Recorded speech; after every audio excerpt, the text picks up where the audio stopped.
मुझे तू आजमा जहान से जहां, मेरी उड़ान को नहीं कोई गुमा। निगाह ख्वाब की जुनून है बेपना, है सर किए कहीं ये पर्वत आसमां। मेरे हिसार में है इश्क दायरा, मेरा ये जोश दे सदा। मैं उड़ा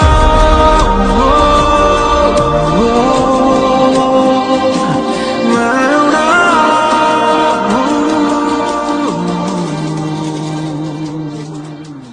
हर मुल्क अपनी एयरफोर्स पर फ़ख्र करता है, लेकिन पाकिस्तान एयरफोर्स का अलग ही एक मुकाम है।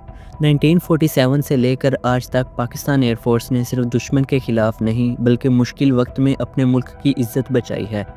लेकिन क्या सच में पाकिस्तान एयरफोर्स इतनी ताकतवर है, और क्या रिसेंट एयर स्ट्राइक्स ने इस पावर को प्रूफ किया है या फिर नए कंट्रोवर्सीज़ को जन्म दिया है? पाकिस्तान एयरफोर्स एशिया की सबसे डिसिप्लिन्ड और कॉम्बैट एक्सपीरियंस्ड एयरफोर्स है। इसके पास मॉडर्न जेट्स हैं, JF-17 thunder, F-16 fighting falcons और अब नई जनरेशन के JF-17 ब्लॉक 3। इन जेट्स के अंदर रडार सिस्टम और टारगेटिंग एक्यूरेसी रीजन के टॉप लेवल पर माना जाता है। पाकिस्तान एयरफोर्स सिर्फ डिफेंस नहीं करती बल्कि प्रिसीजन स्ट्राइक्स और क्विक रिस्पॉन्स कैपेबिलिटीज़ में भी एक्सपर्ट है। यही वजह है कि चाहे 1965 हो या 1971 हो या 2019 के बालाकोट इंसिडेंट, पाकिस्तान एयरफोर्स हमेशा फ्रंट फुट पर नजर आई। 2019 में पुलवामा अटैक के बाद इंडिया ने बालाकोट में एयर स्ट्राइक्स की। उसके अगले दिन पाकिस्तान ने काउंटर अटैक किया, ऑपरेशन स्विफ्ट रेटॉर्ट। इस एनकाउंटर में इंडियन एयरफोर्स के विंग कमांडर अभिनंदन वर्तमान ने एक पाकिस्तानी जेट को टारगेट करने की कोशिश की, लेकिन उनका MiG-21 एयरक्राफ्ट क्रैश कर गया और वो पाकिस्तानी टेरिटरी में कैप्चर हुए। मेरा नाम विंग कमांडर अभिनंदन है। मैं भारतीय वायुसेना में एक लड़ाकू विमान चालक हूँ। मैं टारगेट ढूंढने की कोशिश कर रहा था। आपके एयरफोर्स ने मुझे गिराया। उसके बाद मुझे अपना जहाज छोड़ना पड़ा था जो टूट गया था, और मैंने इजेक्ट किया। इजेक्ट करते ही उसके बाद जब मेरा पैराशूट खुला और जब मैं नीचे गिरा तो मेरे पास पिस्तौल थी और लोग बहुत ज़्यादा थे और मेरे पास बचाव का सिर्फ एक ही साधन था। मैंने अपनी पिस्तौल गिरा दी तो मैंने भागने की कोशिश की। मेरे पीछे लोग आए थे, उनका जोश काफ़ी ऊंचा था। उसी समय पाकिस्तानी आर्मी के 2 जवान आए एंड उन्होंने मुझे बचाया वहाँ से। पाकिस्तानी आर्मी के एक कप्तान थे, वो आए, उन्होंने मुझे इन लोगों से बचाया, मुझे और कुछ होने नहीं दिया।